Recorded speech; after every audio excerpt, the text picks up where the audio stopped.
Hello guys, just a quick introduction before I show the next part of the Gamescom live stream from showing Black Ops 2.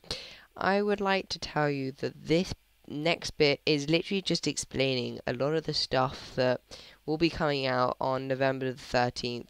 The new stuff that they haven't had in previous Call of Duties, the kind of stuff that will actually change the game dramatically to suit the player.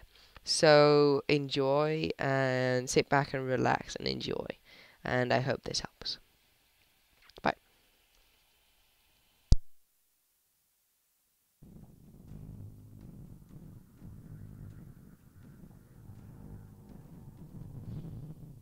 David, that was amazing. What did we just see? That was the world premiere of the codcasting feature in Call of Duty Black Ops 2 multiplayer, and that was Cargo in Team Deathmatch. Thanks, David. Castro, tell us about some of the tools that we just saw. Sure. So we saw a few different elements in the podcasting feature. It just really allows us to get in and make a better viewing.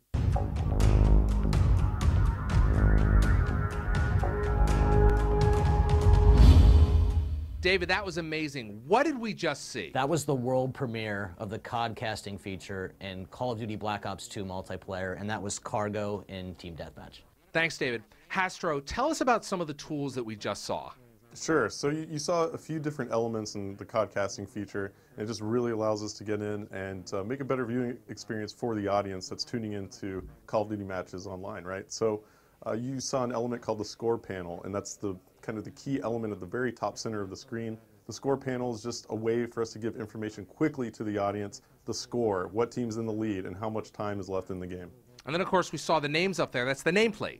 Yeah, the nameplate essentially is our way of giving the player a jersey and a number, right? A name on the back of the jersey. We're in a first-person POV in Call of Duty Black Ops 2, so we want to be able to identify the player and who you're watching, so that's what the nameplate does.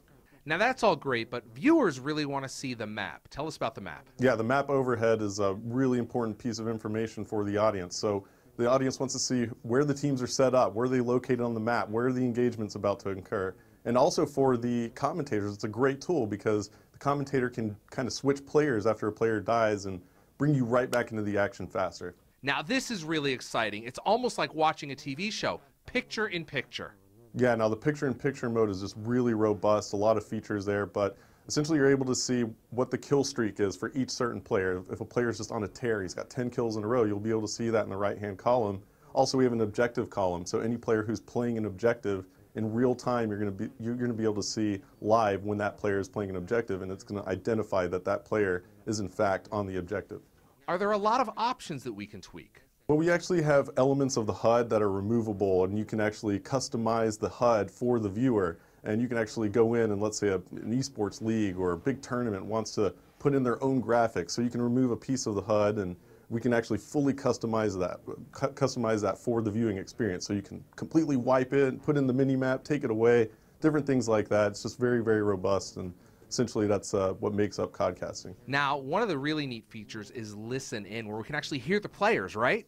Yeah, the listen in feature in codcasting mode is actually my favorite feature. It really allows us to take the audience and put them into the huddle with the players. So you really get a sense for just how much their communication separates them from other teams in competitive play. The best professional teams in the world have top-notch communication, and it's crucial to them winning a game. So we get to feel what they're feeling, what they're strategizing, and just hear the overall just lingo between the players, and it's just really an exciting tool. It's just such a great deal of information that the audience is going to be empowered with now. In Black Ops 2, the commentators have all the right to make the viewing experience as customized to the viewer and the audience as possible. So, you know, for me personally as a commentator, I want to make the viewing experience as fun as possible for the audience, and I'm able to do that with Codcaster mode, but more importantly, I'm able to make sure that we don't miss those epic moments in the battles that may have gotten lost in the past. You know, these just crucial moments that change the face of the game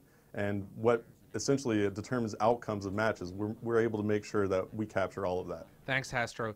David, I want to talk to you about some of these features. What was it like implementing some of these features? Yeah, so there's really a couple of really key pillars to the entirety of the esports and competitive agenda for us. Black Ops 2 has a league play feature. This is a sport. It's how you make Call of Duty multiplayer a sport.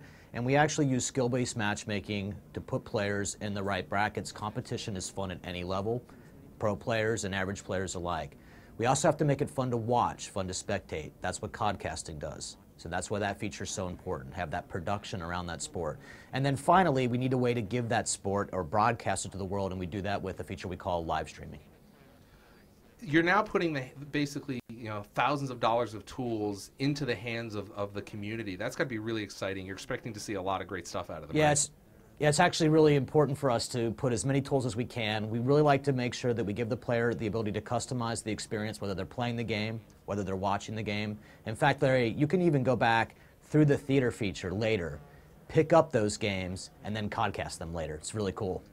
The team at Treyarch has got to be excited about the work that they've done around this. They've always really enjoyed the community, but this takes it to a different level.